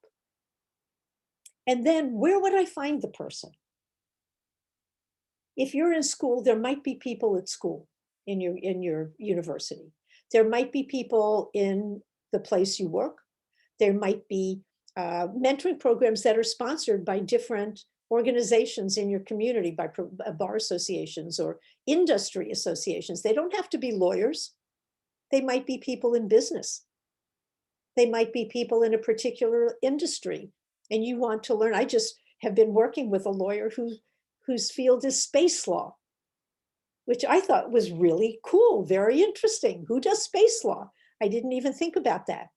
But every time some new, missile goes up into space, some new satellite, some new device, there's a lawyer involved in every aspect of space law. How are you going to establish rights on the moon? You know, things like that. So if I want to do that, it's going to be a pretty narrow pool of people I'm going to choose from, because this is not a field where everybody works. But what if there is an industry, a company or an industry that's represented in my community that's involved in the space industry in some way? Maybe there's somebody there I could call and say, I'm interested in this field. What could I, you know, how can you help me learn?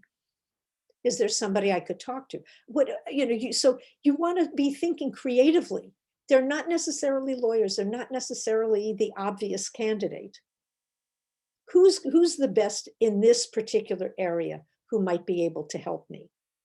And, you know, certainly online, there are a lot of programs. They can be valuable depending on what you need, but there are public websites, apps that you can go to that match you with people who are willing to help. And many of the people are lawyers, many of them are not. You can do this in different jurisdictions, and you can also, I imagine some of these are international. Ida, if I may interrupt, as yeah. we have 20 minutes left. Okay. And once again, I would like to remind that we'll have another webinar on mentoring, and I guess it's extremely important topic, and it's really underestimated in Croatia and in the European Union as well, comparing to the States.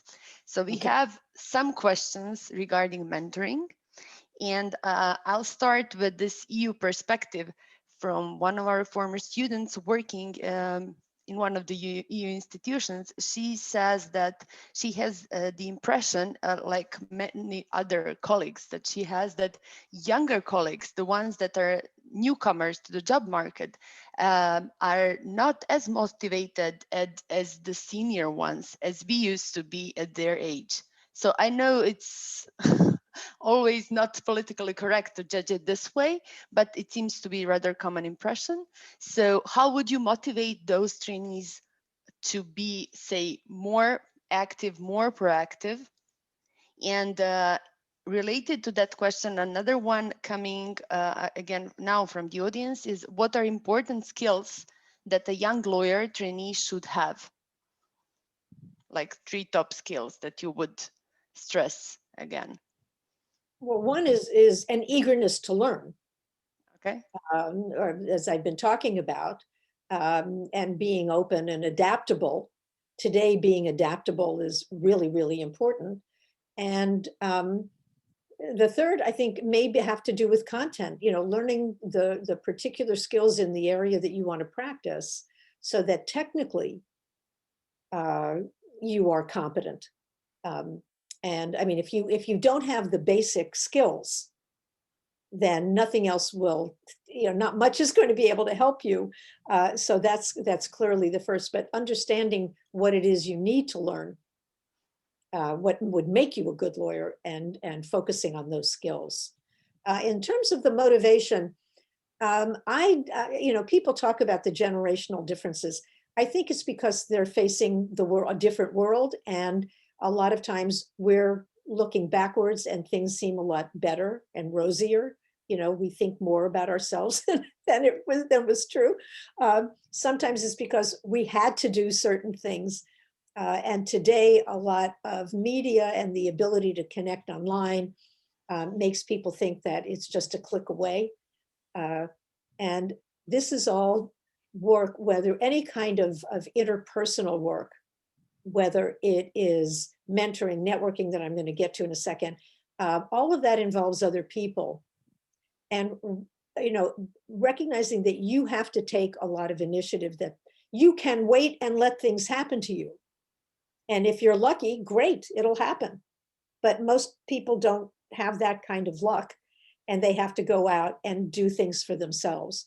And I think the hard thing to recognize when you're very young is that sometimes that takes a lot more time and effort than you think. Okay.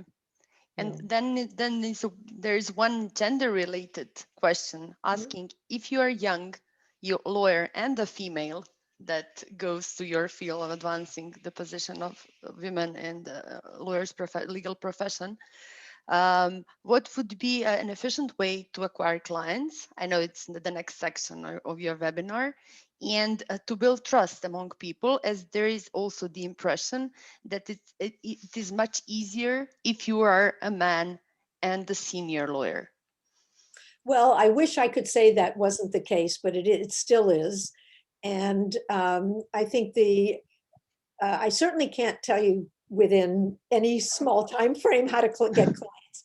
People spend a long, hours and days and weeks studying that, or teaching it. But I think a couple of key elements. One is it's true when you're young, and it's because you look inexperienced.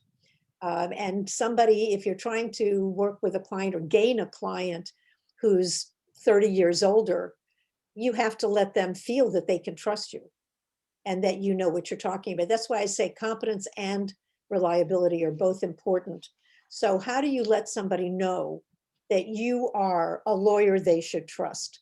It's true, I'll say this for men and for women, it's harder sometimes for women because of the stereotypes, because of a lot of thinking that people carry around, even when they know and work with women lawyers very effectively. It doesn't mean that they don't have these subconscious thoughts. So part of it is sounding intelligent and professional and confident.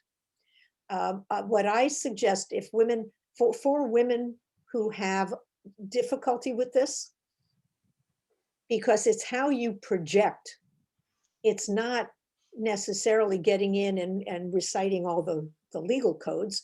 It's you have to project a sense that you know what you're doing, that you are able to represent these people, this person or this company or whatever, effectively. You do that by your presence, the way you carry yourself, the way you speak, what you say, the professionalism that goes into that. Seeing yourself, believing yourself a competent professional gives you a lot more confidence. Are you familiar with the Wonder Woman pose? You can Google it and see it. Amy Cuddy is a management professor who came up with something called the Wonder Woman. Wonder Woman's a cartoon character, and there's a stance where she puts both her hands on her hips and her legs wide apart and her shoulders back, and she looks supremely confident and powerful.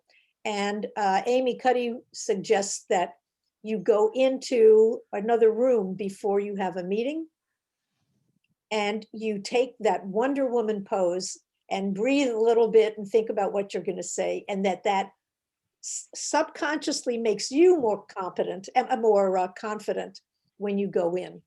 The other piece of advice I would give is find another few people to work with. Other women, other men, help each other, support each other, build up your confidence, practice in front of a mirror if you have to, or in front of a screen, or practice in person if you can. But, so that when you come across, you know why you're good, why you understand what the client needs. Don't just go in and say, I'm terrific. You have to understand what the client is looking for. Right? I mean, if you're a business lawyer and they're looking for somebody to represent them in a car accident, so what? There's not a match. You have to do your homework before you go in, understand what they need, and show that you can meet that need. Okay. So we have touched upon generations, gender, and then I would close this Q&A with one mobility question. And it says Stefan is he's currently an LLM student at Harvard. He says, how much do you recommend changing our place of work, city and/or country in order to broaden our horizons? So I'm aware that in the States, changing cities for work is much more common than in Croatia. If you want to change, it's best to be, well, you have the bar associate, the bar licensing is important. You would have to take a bar exam in different cities if you want to work in different states, if you want to move around a lot. So that's a consideration. But I would work for a company or a firm that allows me to move. They have offices in different places. Whether you should or not depends. I advise my own children to move. I have one who's an expat who's lived around the world for 20 years, finally is coming back to the States, and another one who lives nearby but has been with the same company for a long time. So, the advice really depends on what is going to be helpful for your career. You have to sort of figure that out as you go along.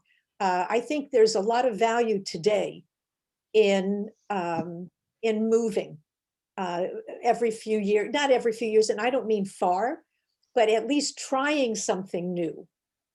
And many times you can do that in the same job, but just, trying, there's a lot of pressure to become specialized.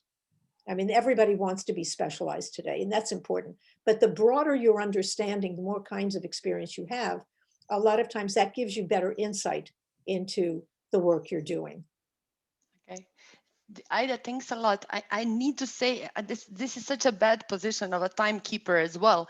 We have 11 more minutes left. So either you'll announce that you'll extend your presentation a bit, or you'll select some finishing slides for us. The good news is that I'm almost done with mentoring and I've covered what's in the slides. Okay. I'm going to just zip through just to keep in mind what I said earlier.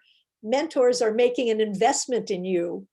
Okay. So it's not just what you're looking for. Keep in mind what you can offer them. And even if it's only that love of learning, that desire to be a great lawyer, sometimes that's all it takes, an engagement, a recognition, that you're there. And then some of these things I've already mentioned, and I'm going to talk about networking next, because that fits right into this. And I'll do it briefly.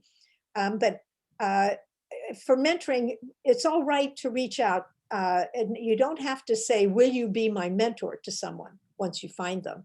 What you might say, you want to be very specific. You might say, I want to be a better negotiator. You are a terrific negotiator. Would it be all right if I come with you? I won't charge the client. I'll do it on my time, but I think it's important and I would really like to. And then could I ask you some questions? That's starting something that could lead to a mentoring relationship, because you're showing them, first of all, you're telling them you recognize they're an expert, and you're not asking them to take care of every aspect of your career. You're being specific, and you can even offer them some help in preparing, or the debrief could be a help. So in building a network, what do we mean by that? A lot of people are worried about networking as a concept. I don't know if this is even something you talk about where you are, but around here, especially for business development, finding clients, people talk about networking. But a lot of people don't like to do it because they think if I'm smart and I'm good, the work will come to me. And this is true whether it's clients or getting good work in my company or my firm. But it's not just what you know. This is a myth. What you know has to be there. That's sort of the price of admission. It's also who you know and who knows what you know. Who knows how smart you are, how competent, what a great lawyer you are. They're the people who can connect you to potential clients, to potential mentors, to better supervisors, to people who can get you the things that you need. It's not exploiting people. It's a mutual relationship. Again, I'm talking about relationships. You each help each other however you can. You also don't have to be an extrovert. Some of the best networkers are people who get to know somebody well. They go to a party with 50 people in a room. We used to be able to do that. Maybe someday we'll do it again. I hope. But they walk in and they think they're lost, or they're afraid, or they can't wait to leave because they don't know anybody. What you can do is walk in and promise yourself you're going to get to know one person. When you start talking to someone, and you can ask them anything, you're in the same place, so you have something to talk about. Come in with a few prepared questions. All it takes is one at a time. And it's identifying, who would be good people for me to know who know what I do and who know how I can be helpful. And then keeping these relationships. It's sharing advice. It's saying to somebody, I know you really are interested in this particular artist. There's an exhibit at the museum in town. Do you know that? Would you like to go? Or I'm sending you the information because if you don't know, I bet you would like to go. You're looking for someone who, you're working on a new case that involves the new regulations.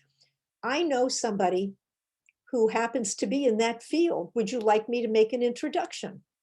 And then the next time when you need something, you can call them and say, you're in this field and I'm doing something there. Can I ask you to introduce me?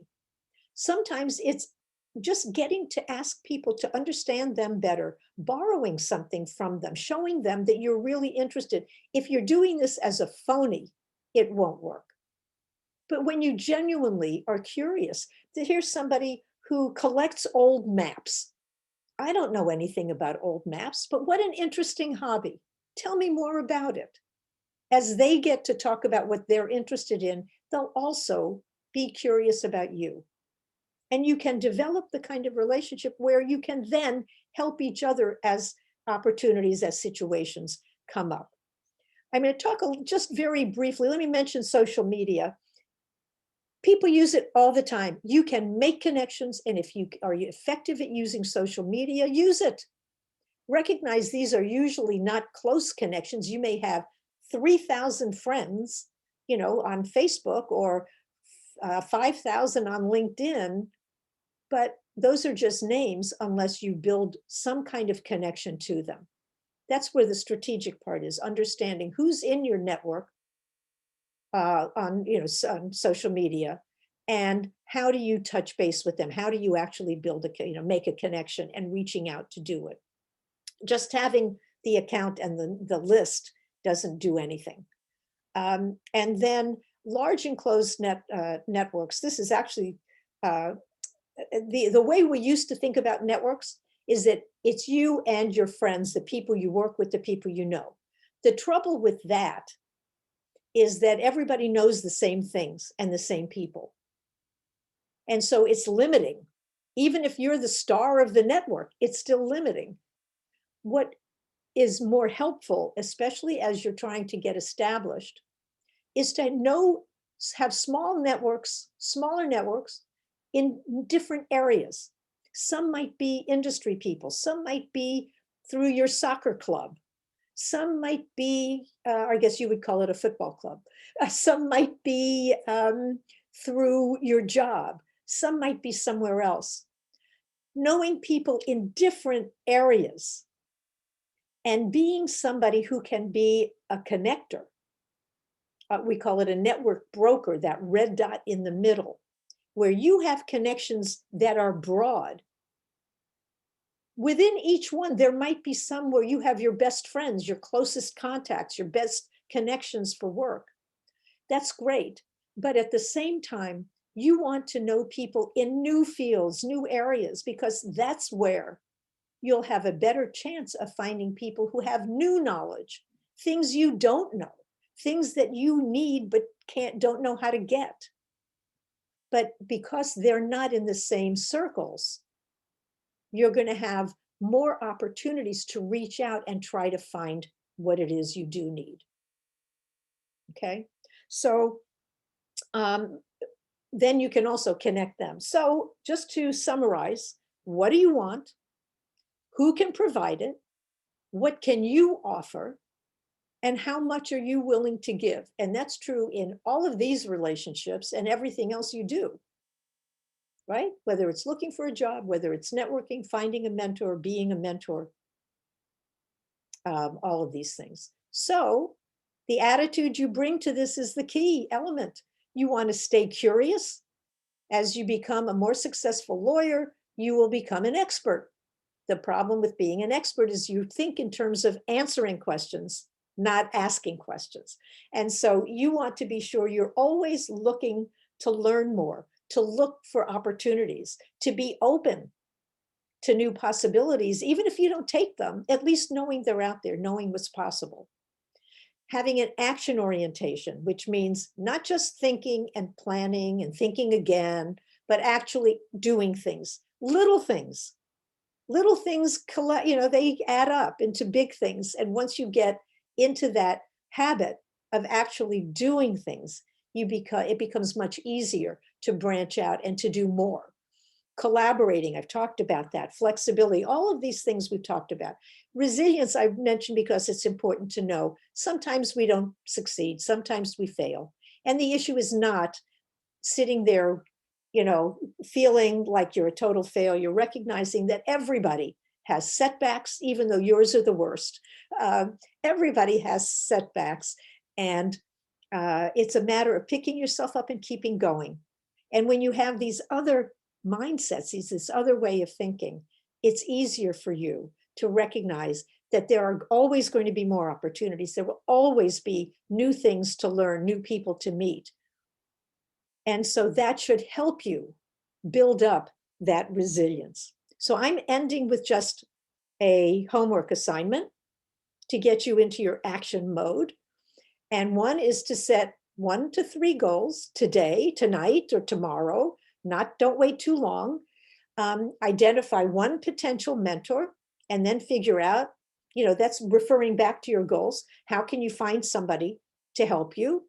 And then to expand your network or to use the network you have, either reach out to one new person that you've met recently or who you would like to meet or who's in your social media network, or find somebody that you know or somebody new. But either way, you can do, if you're really great, you'll do all 3 of these things. If not, at least do one. And I hope this has been helpful. And if you have more questions, I'm happy to continue.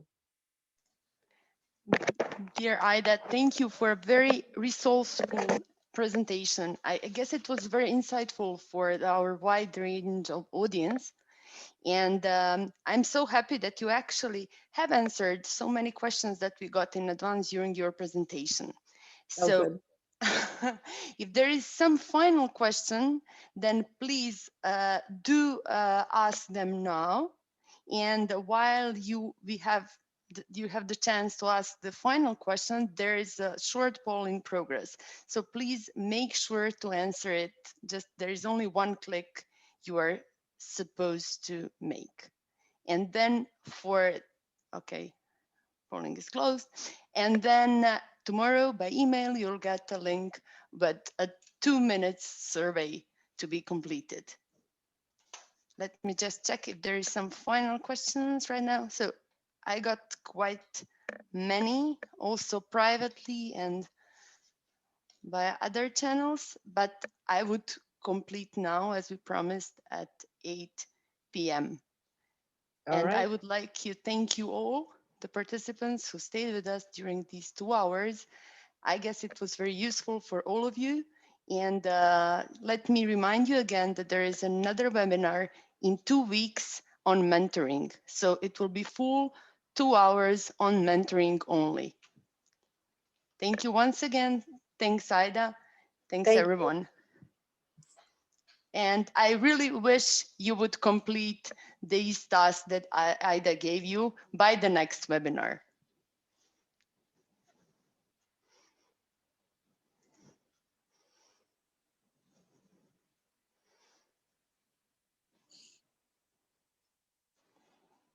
Thanks a lot. Okay, now you can see the chat box with a very positive feedback.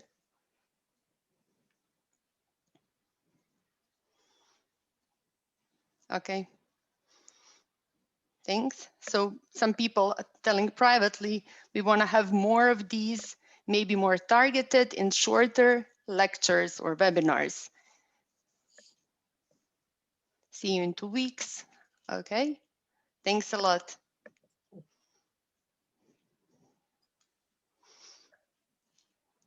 Thanks again for being with us.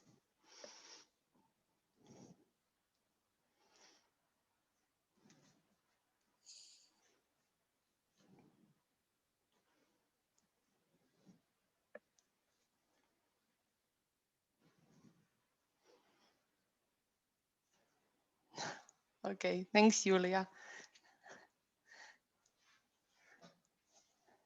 We are happy that it was applicable.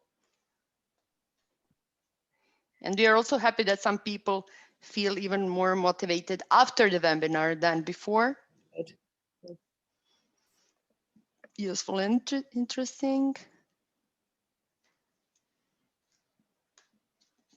Thanks so much.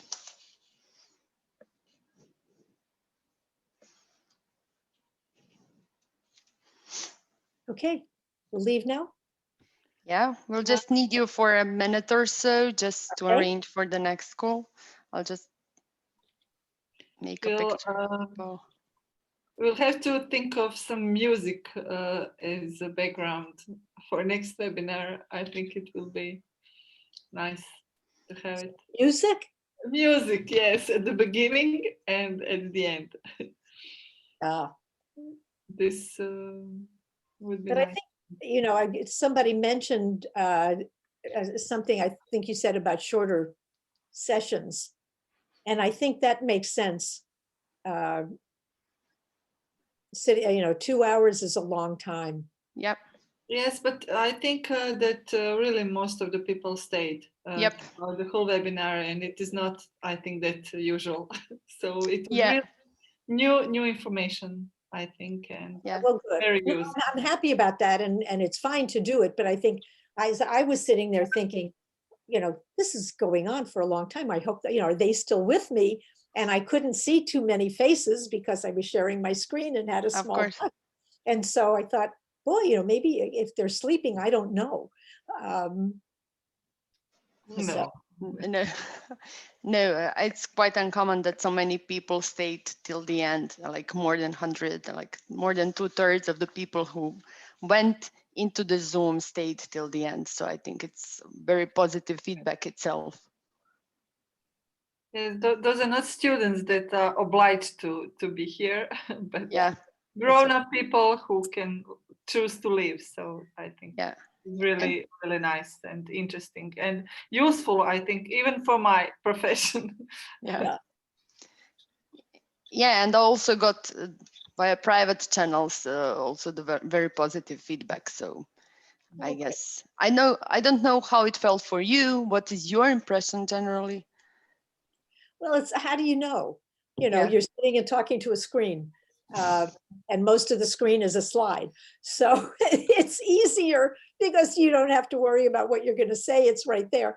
But it's, you know, but I always think sitting and watching this, especially at the end of a day, if people have been working, it's just a long time. And I'm thinking that maybe, if I end a little bit early on